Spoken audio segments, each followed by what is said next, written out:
زبان بڑی عظیم چیز ہے.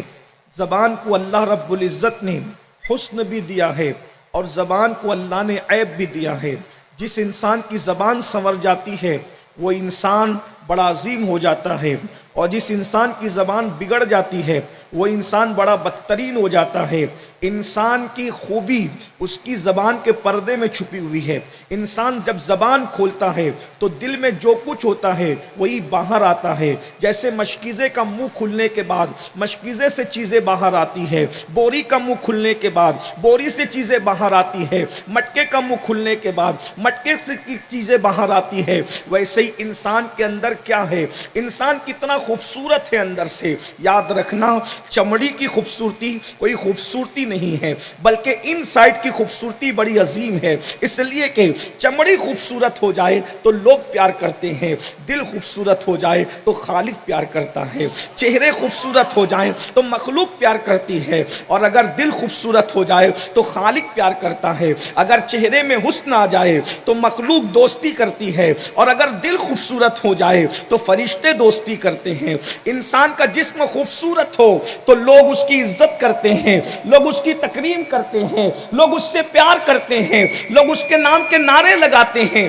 لیکن جب اللہ اکبر انسان کا دل خوبصورت ہو جاتا ہے تو قبر میں جانے کے بعد نکیرین بھی اس کی تعظیم کرتے نظر آتے ہیں، نکیرین بھی اس کا احترام کرتے نظر آتے ہیں. دلوں کی خوبصورتی بڑی عظیم شے ہے. اسی لیے تو مصطفیٰ کریم صلی اللہ علیہ وآلہ وسلم نے ارشاد فرمایا، ان اللہ لا ينظر الى صورکم والى اموالکم ولکن ينظر الى قلوبکم. اللہ نہ تمہارے چہرے دیکھتا ہے نہ تمہارے مال دیکھتا ہے، اللہ تو تمہارے دلوں کو دیکھتا ہے. تو اندر جو کچھ ہے وہ زبان کے ذریعے سے باہر آتا ہے. انسان کتنا پیور ہے اس کی زبان بتاتی ہے. اللہ اکبر. تو زبان بڑی عظیم چیز ہے. زبان نمرود کے پاس بھی تھی، زبان ابراہیم علیہ السلام کے پاس بھی تھی، زبان موسیٰ علیہ السلام کے پاس بھی تھی، زبان فرعون کے پاس بھی تھی، زبان یزید کے پاس بھی تھی، زبان امام حسین کے پاس بھی تھی. مگر قربان جائیں انہوں نے اپنی زبان سے جو لوگوں نے بکواس کی ہے آج ان کی قبروں کا نشان بھی نہیں ہے. جنہوں نے زبان سے اچھی باتیں کر کے لوگوں کا دل جیتا ہے آج ان کے گنبد و مینار چمکتے نظر آ رہے ہیں. اللہ اکبر. زبان بڑی عظیم چیز ہے. اسی لیے اللہ نے ہر نبی کو زبان داں بنایا ہے، ہر نبی کو اللہ نے خطیب بنایا ہے. اللہ اکبر. انسان زبان کے ذریعے بہت کام کرتا ہے.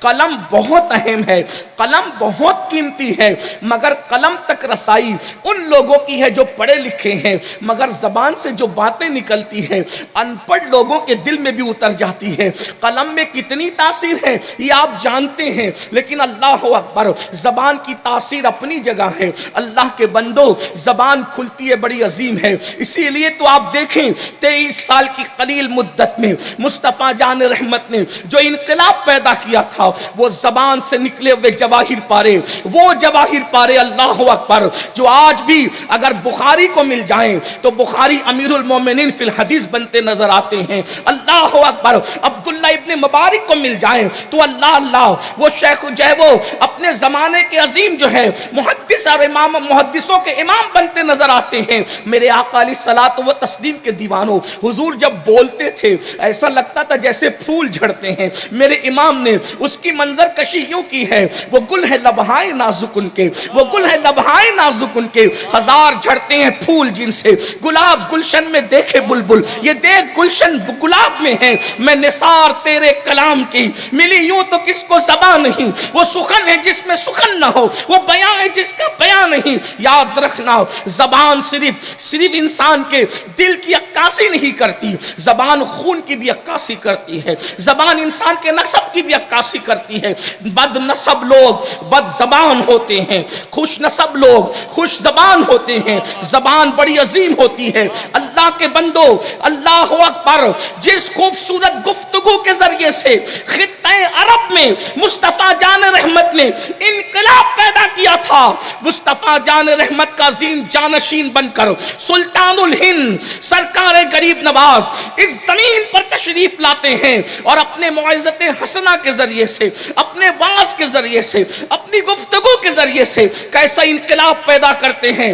آج بھی ہندوستان کے چھوٹے چھوٹے دیہات میں، کشمیر سے لے کے کنیا کماری تک، بنگال کی کھاڑی تک، راجستھان ہو، کرناٹک ہو، ایم پی ہو، یو پی ہو، اگر چھوٹے چھوٹے دیہات میں بھی اذان کا لاہوتی نغمہ دن میں 5 مرتبہ گنگنایا جا رہا ہے تو یہ سلطان الہند کی زبان کی برکتیں ہیں، سلطان الہند کی زبان کی محنتیں ہیں۔ اللہ اکبر۔ ایک بات بتاؤں، اللہ زبان والا زبان سمجھتا ہے تو انقلاب آتا ہے۔ غریب نواز جب ہندوستان کی زمین پر آئے تھے، یہاں کا کلچر الگ تھا، یہاں کی تہذیب الگ تھی، یہاں کا تمدن الگ تھا، یہاں کی فکر الگ تھی، یہاں کے لوگ الگ تھے، انداز زندگی جدا تھا، کھانے کا انداز الگ ہے، اٹھنے کا انداز الگ ہے، بیٹھنے کا انداز الگ ہے، سونے کا انداز الگ ہے۔ میں کسی کی تحقیر نہیں کرنا چاہتا، کتنا فرق تھا۔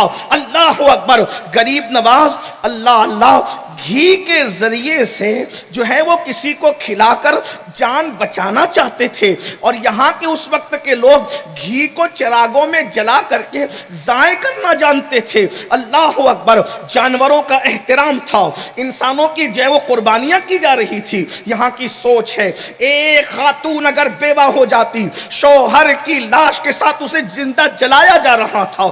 بیٹیاں پڑھانا اور بیٹیاں بچانے کا تصور اگر آج کسی ٹرک کے یا کسی لاری کی پشت پر لکھا ہوا ہے تو یہ سرکار غریب نواز کی محنتوں کا نتیجہ ہے کہ یہاں والوں کو یہ شعور ملا ہے کہ بیٹی بچائی جائے، بیٹی پڑھائی جائے۔ سلطان الہند کردار مصطفیٰ کے نائب بن کر آئے ہیں، قلب مصطفیٰ کے نائب بن کر آئے ہیں، سوچ مصطفیٰ کے نائب بن کر آئے ہیں، فکر مصطفیٰ کے نائب بن کر آئے ہیں۔ ان کی زبان کو دیکھ کر مصطفیٰ جان رحمت کی زبان کی یادیں تازہ ہوئی ہیں، ان کے چہرے کو دیکھ کر مصطفیٰ جان رحمت کے چہرے کا اندازہ ہوا ہے۔ لوگ حیران تھے جب معین کے چہرے کی رانجو کا یہ عالم ہے تو محمد الرسول اللہ کے چہرے کے انوار کا عالم کیا ہوگا؟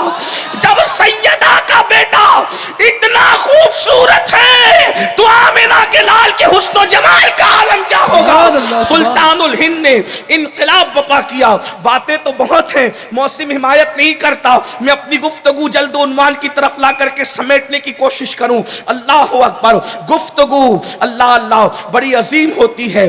گفتگو سے آگ لگائی بھی جاتی ہے اور آگ بجھائی بھی جاتی ہے، خطابات سے آگ لگائی بھی جاتی ہے، آگ بجھائی بھی جاتی ہے۔ سرکار غریب نواز نے آگ لگائی بھی اور آگ بجھائی بھی۔ اللہ اکبر۔ آپ کہیں گے حیرت ہے، آپ ممدوحت کی تعریف کرنے بیٹھے ہیں یا کچھ اور؟ ہم تو دونوں آنکھوں سے دیکھتے ہیں، ہم تو سکے کے دونوں رخوں کو دیکھتے ہیں۔ ہندوستان کا ہر فرد سن لے، غریب نواز نے اپنی زبان سے اس زمین پر آگ لگائی بھی تھی، آگ بجھائی بھی تھی۔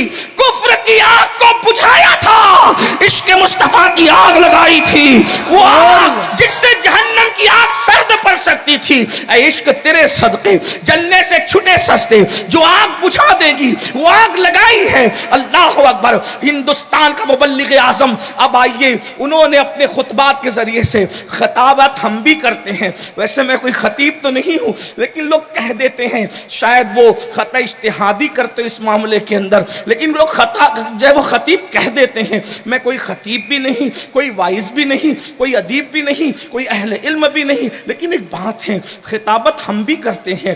تقریر کرتے کرتے گلے بیٹھ جاتے ہیں۔ ہم اپنے مریدوں کو نمازی نہیں بنا پاتے، ہم اپنے بچوں کو نمازی نہیں بنا پاتے، ہم اپنے شاگردوں کو نمازی نہیں بنا پاتے۔ برسوں سے جو لوگ ملتے ہیں بے نمازی تھے، اب بھی بے نمازی ہے۔ سلطان الہند تمہاری زبان میں کیا تاثیر تھی؟ تم نے صرف نمازی نہیں بنایا، تم نے 90 لاکھ کو ایمان کی دولت عطا فرمائی۔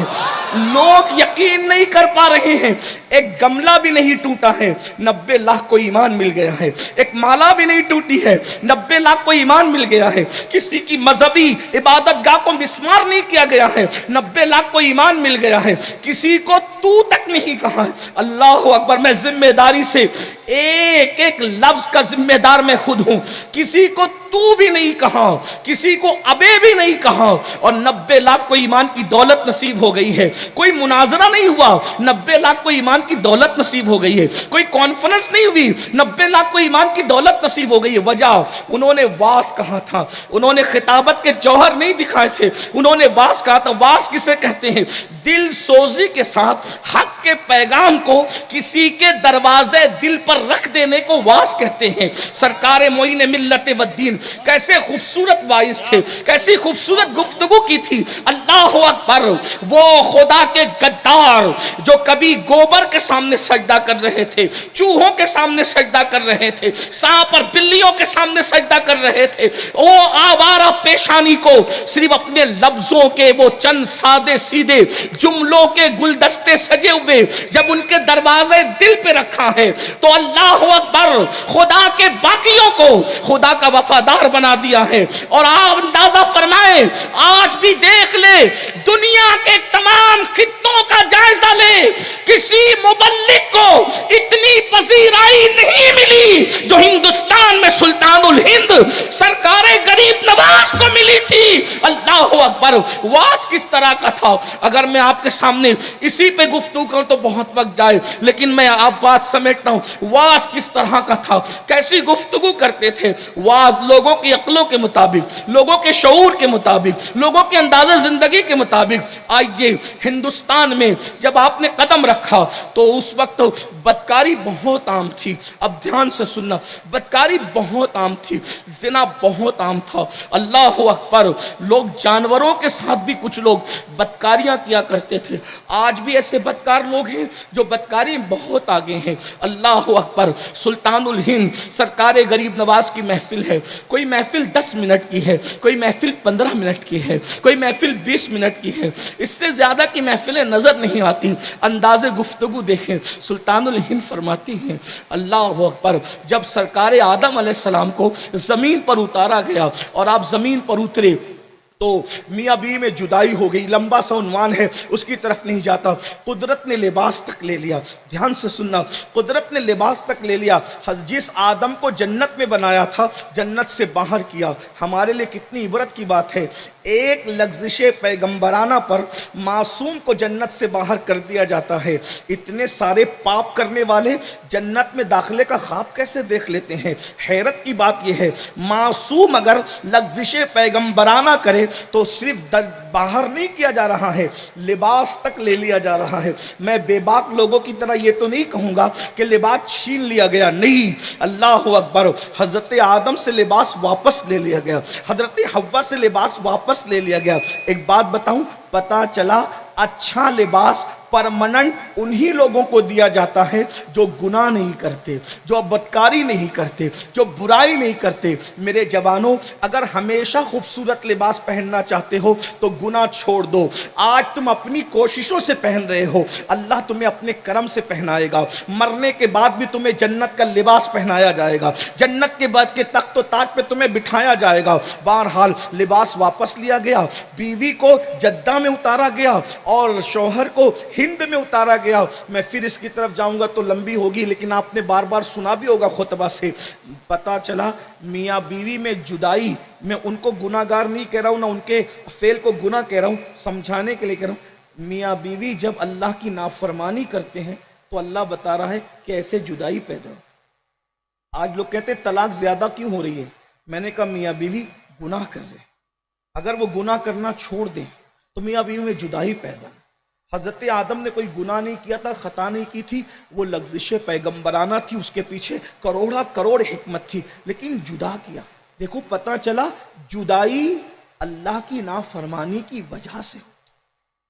ہم نافرمانی کر رہے ہیں, انہوں نے نافرمانی نہیں کی تھی, انہوں نے تو لغزش پیغمبرانہ کی تھی, لیکن دونوں کو کتنا دور کر دیا گیا. بہرحال توبہ کی, 200 سال تک توبہ کی. یہاں تو ایک جلسے میں توبہ کر کے گھمنڈ کر رہے ہیں کہ ہم نے توبہ کری.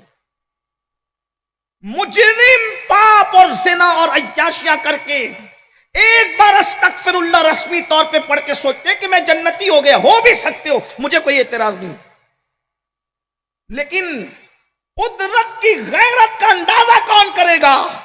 معصوم 200 سال تک کے توبہ کرتا ہے اور کوئی جواب نہیں دیا جاتا، لیکن اس کے بعد پھر ایک جملہ زبان سے نکلتا ہے، یا اللہ تیرا وہ محبوب جس کا نام محمد و احمد ہے، ان کے صدقے میں مجھے معاف کر دے۔ تو رحمت خدا حضرت آدم کی بلائیں لیتی ہے اور کہاں جاتے آدم یہ نام تم نے کہاں سے جانا؟ تو اس وقت جواب آتا ہے، یا اللہ جب ہم نے آنکھیں کھولی تھی تو عرش کے پائے پر تیرے نام کے ساتھ ان کا نام دیکھا، اللہ اکبر، جنت کے درختوں کے پتوں پر تیرے نام کے ساتھ ان کا نام دیکھا، جنت کے پھولوں پر تیرے نام کے ساتھ ان کا نام دیکھا، حوروں کی پیشانی پر تیرے نام کے ساتھ ان کا نام دیکھا، حوران جنت کی پتلیوں پر، آنکھ کی پتلیوں پر تیرے نام کے ساتھ ان کا نام دیکھا۔ تو تو نے جس کا نام اپنے نام کے ساتھ جگہ جگہ لکھ رکھا ہے، ہمیں پتا چل گیا کہ وہ تیرا محبوب ہے، اسی کے صدقے میں معاف کر دے۔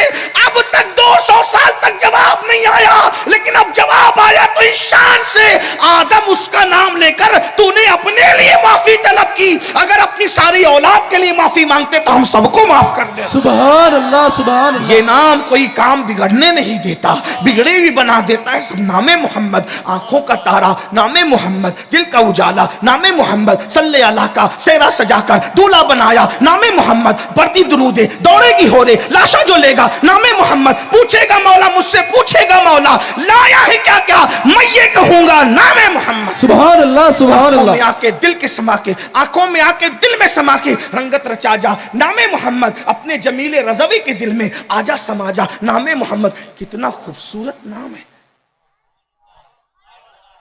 ادھر لیا ادھر جواب ہے۔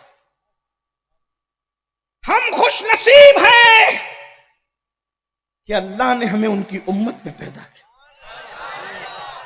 جس کے صدقے میں حضرت آدم کی توبہ قبول ہوئی۔ بہرحال پھر حضرت آدم کی توبہ قبول ہوئی، حضرت آدم کو حوا سے ملا دیا گیا۔ بہت حیا کے پردے میں اب غریب نواز کا واعظ رکھ رہا ہوں، یہاں سے ان کا واعظ شروع ہوتا ہے۔ غریب نواز فرماتے ہیں، جب حضرت آدم کی حضرت حوا سے ملاقات ہوئی تو حضرت حوا سے آپ نے وظیفہ زوجیت ادا کیا۔ اس سے بڑھ کر حیا کے الفاظ نہیں ہے، مرد عورتیں سبھی سمجھ جائیں گے۔ حضرت آدم نے پہلی مرتبہ حضرت حوا کے ساتھ وظیفہ زوجیت ادا کیا تو اللہ کی طرف سے حکم آیا، غسل کرو، نہائیے، اس عمل کے بعد آپ کو نہانا ہے۔ آپ نے نہایا، پہلی مرتبہ دنیا کے پانی سے نہایا تو ایک دم فریش ہو گئے۔ قرآن کہتا ہے لِتَسْكُنُوا إِلَيْهَا، بہت فریش محسوس کیا، بہت خوش تھے۔ جبریل علیہ السلام آئے، حضرت آدم علیہ السلام نے کہا، اے جبرائیل کتنا اچھا محسوس کر رہا ہوں میں۔ حضرت جبریل علیہ السلام نے کہا، پتہ ہے اس غسل کا ثواب کیا ہے، اس غسل کا اجر کیا ہے؟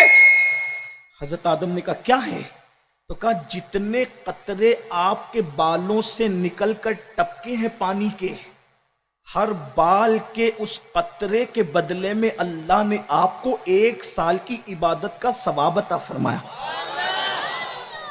غور کیجیے، یہ غریب نواز کا واعظ ہے، زبان میری ہے بات ہے۔ کبھی 850 سال پہلے اس راجستھان میں یہی تقریر ہو رہی تھی، آج میں اس کو ریپیٹ کر رہا ہوں۔ 850 سال کے بعد کوئی غریب نواز کا ملنگ اس کو ریپیٹ کر رہا ہے، آپ سن رہے ہیں؟ سنیے تو صحیح، ہر قطرے کے بدلے میں 1 سال کی عبادت کا ثواب، اور اتنا ہی نہیں کہ جتنے پانی کے قطرے ٹپکے ہیں اس کی تعداد کے برابر فرشتے پیدا کیے جاتے ہیں، اور وہ سارے فرشتے غسل کرنے والے کے لیے مغفرت کی دعا کرتے ہیں۔